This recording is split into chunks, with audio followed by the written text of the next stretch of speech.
Today, I'm talking about a SIG product that actually really rocks. I'm talking about the SIG M400 Tread V2, quite the name, I know, and the SIG Romeo 8T AMR and their new Juliet 3T Magnifier.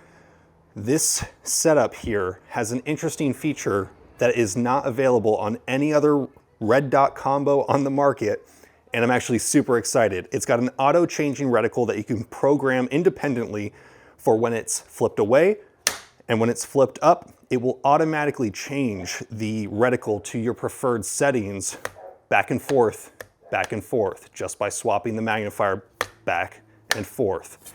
It's really exciting, but we'll talk about that after we talk about the gun. So, the M400 Tread V2. This is an interesting rifle. It has a lot of neat features on it. It comes in at an interesting and competitive price point. And honestly, I just really like the way this thing shoots. I don't really get all that excited about AR reviews, but this one has some features that do make it very appealing for me. And it does have some downsides. This is just my first impressions. I've only got about 400 or 500 rounds through this gun so far. So not a whole lot, but enough to have an idea of how it feels and how it shoots.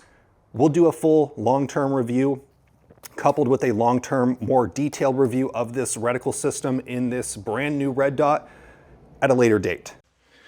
Quick message from the sponsors. If you want to support the channel, check out Barbell Apparel. Get yourself some really nice pants, some nice shirts. If you are an active person, if you like going to the gym, if you like doing outdoors stuff, especially if you like shooting, check out Barbell Apparel. They have great products, great company. It's ran by gun nerds, which is always awesome. They support me and a lot of other firearms creators, which is rare when it comes to the clothing industry. Products are great. Check them out. If you buy anything from them, make sure you fill out the survey saying that I am the reason that you found out about them so that they know that I did my part by enjoying the products and telling you about it. Thank you to Barbell Apparel. So going over some of the features of this gun really quick, hammer it out.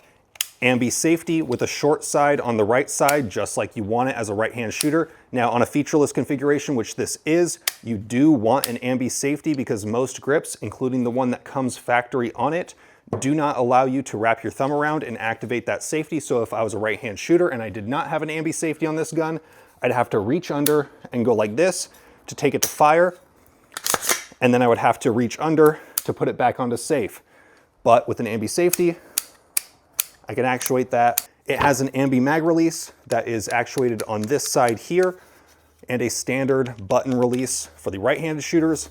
On the left side, the bolt catch is extended, which is nice. It has QD points at the rear on both sides, so if you want to mount your sling there, or on the fixed buttstock, it has them there. The upper comes with a standard charging handle and a nitrited bolt, I believe. It's a pretty standard setup there, nothing too fancy. This foregrip does not come with it. It comes from the same manufacturer of this prototype grip, which I will be showing you the neat features about later, but the handguard does feel very nice. The original Tread V2, or the original M400 Tread, a major complaint that people had was that the handguard was simply too heavy, which if you look at the specs, it was. It really was. For a slim rail, it was pretty heavy for what it was. Not too heavy, not too bulky, but the new one is very light, very sleek. I really do like these clean flat top setups. If you're not gonna run iron sights, not a problem. If you wanna run a light, you can very easily. Just attach it to the M-LOK like you should be. You can run a pressure pad over the top and you might be thinking, how will I attach my tape switch? You can attach it with tape. At the front, we have a 3-port muzzle brake. This thread is sort of interesting. The threading on this barrel is interesting. Most of SIG rifles nowadays are sold with a tapered barrel that then has an adapter to make it non-tapered so you can attach a crush washer and a normal muzzle brake. But if you wanted to use a direct thread suppressor or muzzle device that is designed for a tapered barrel, you could do that. But this one has a standard 3-port brake that works very, very well. The barrel is a 5.56 NATO 1-in-8 twist stainless steel barrel. The gas block is a fixed position gas block. It does not adjust and it is pinned in place, which is a very nice feature. This gun is gassed excellently. Not overgassed, not undergassed. It's right in that sweet spot. It's got enough gas to cycle light 223 loads, but not so much gas that it's going to be blowing you out if you're shooting 5.56. I imagine if you're using a suppressor, you might want to swap this out, but in California, that's not really a huge factor that we have to consider here, unfortunately. It's unfortunate that we don't get to consider that. This gun handles very nicely. It points really well. The slimness of the handguard is an asset, but unfortunately it is also a defect or a bad design in certain ways. Because this top rail sits a little bit lower than standard, if you want to mount a backup front sight, you don't have Picatinny up here. So if you want to mount a backup flip-up front sight, you will need to get the SIG-specific Picatinny adapter so that it sits at the correct height for your rear sight. This setup, I'm not running irons on it, which some of you will say is sacrilege. I understand, but for me, that's fine. Because it's lower, you get your hand pretty close to it. I haven't shot this gun enough in one given time. I only shot about 300-400 rounds over the course of about an hour or two. So I didn't get it hot enough to really notice if it was gonna be way too hot, but for me, that's shooting at a reasonable pace. Some of you might think that's unreasonable to shoot that much ammo in that period of time, but I didn't notice it getting too hot, and some guns that I shoot get too hot. All in all, this gun shoots really nice. The one thing that I don't really like about it that you might not care too much about, this trigger is a 2-stage trigger that breaks at about 4.5 or 5 pounds. It breaks very clean, but it's just, in my opinion, this trigger is not quite as good as I would like it. When it comes to triggers on ARs, I'm a fan of one of two things. Having either an immaculate 2-stage trigger like a Geisley, or an immaculate single-stage trigger like a Rise Armament. Or go cheap, throw a polished mil-spec trigger in it, and have the gun be slightly less expensive. Those are my 3 routes that I would rather have on a trigger. So having this 2-stage trigger in it, it's probably fine for most people, for most purposes. Most people might actually really, really like this trigger, but it's not really my preference. But I'm gonna keep it in the gun just for the sake of reviewing this gun. Maybe at a later date, I will swap it out for something that I prefer, but for now, it does work perfectly fine. I was taking this thing out to 200 yards, which isn't crazy distance, I know, and shooting at an 8-inch target, and I was having no problem whatsoever hitting that. It was very easy to do. Shooting it from standing, prone, all that business. This gun is plenty accurate.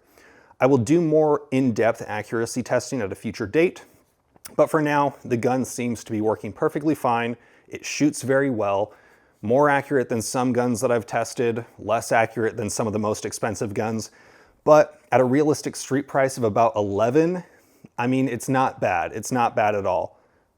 So let's talk about the real juicy bit. The Romeo 8T AMR, and I'll bring you over here. Okay, so we're down on the tabletop. This is the Romeo 8T AMR. This is a new generation of the SIG Romeo 8T, which is one of the most durable dots on the market. It's one of the best dots on the market. And now this version is supposed to be slightly cheaper, slightly lighter, just as durable, and it has a very interesting feature when paired with this magnifier, and I'll show you a video of aiming down the sights with this. This has a night vision button that will automatically bring you up to the brightest setting. When you press it, it goes back to the setting you were at before. So if you're shooting under nods and you lower it down to one of the night vision settings, and then you really quickly, you need to go white light for whatever reason, you press this button, it goes up to the brightest setting. Now you can use white light, press that button, and you can go back to the setting you were at before. The 8T is honestly possibly one of the best optics on the market. They can't say it's made in America, but it is designed, machined, and assembled in America. Because of the state of Oregon's Made in USA laws, because they use some glass and electronics that might be made out of some other country, I'm not entirely sure. In most other states, they'd be able to call this Made in America, but they can't. It's one of the most Made in America dots on the market. It has industry-leading night vision performance. I put this up under my tubes in my backyard with 0 light out. I compared it against a EOTech EXPS3 with my PVS-14 with a Elbit Y, one of the top-end Elbit tubes, and I could not see any real difference that was notable to me. So it's got good night vision performance. The 3T magnifier is small, it's lightweight, and it's doable. Magnifiers all kind of suck in certain ways, but they're very great for what they're supposed to do. Provide a little bit of magnification so you can see just a little bit better and shoot slightly smaller targets at distance. And it does that great.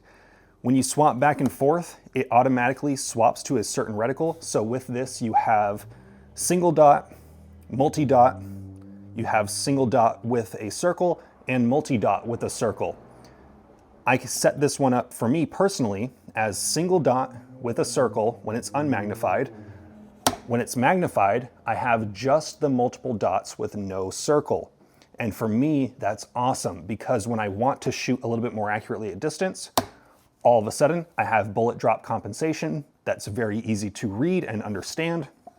When I'm shooting close and fast or just less precisely and I don't need the magnification, I am now just doing a circle dot, which for me is a perfect feature.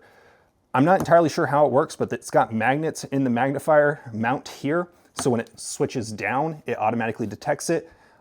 I've been able to get it to reliably detect and switch when it's one click back further away, but this is where it's ideal for me with my length of pull and whatnot, so that's where I've left it. There is a limit to how far it will work, but realistically, most of you are probably gonna put your dot up here, magnifier at about right there, and call it a day. In theory, you might be able to get different magnifiers to work with this, but this is the one they sent it with, and this is the one I'm going to use it. This setup has not yet been released. I'm probably one of the only reviewers in the country currently with one of these in their possession, and I will know more about it when it comes to tech specs when it's fully released. I think sometime in June or maybe July, this should be hitting the market, but it was announced at SHOT Show, and I think like 2 people covered it.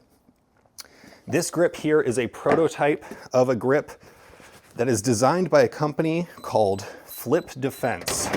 Flip Defense also sent me a more refined prototype of one of their grips here. So the grip that came with the Sig Sauer is this standard fin grip. It works. It's comfortable enough.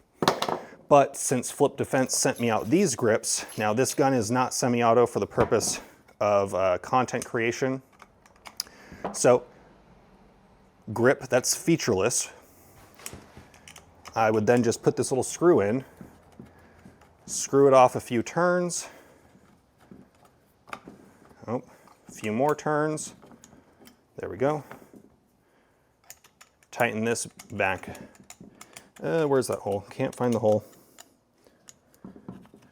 I would tighten this down. Boom. This is more of a production prototype. They sent it to me so that I could give them feedback. I have some feedback that I've posted in a video recently of some features that I'd like to change as far as palm swells, that kind of thing, for ergonomic reasons. But then this one here is a slightly different grip with a more negative angle to it.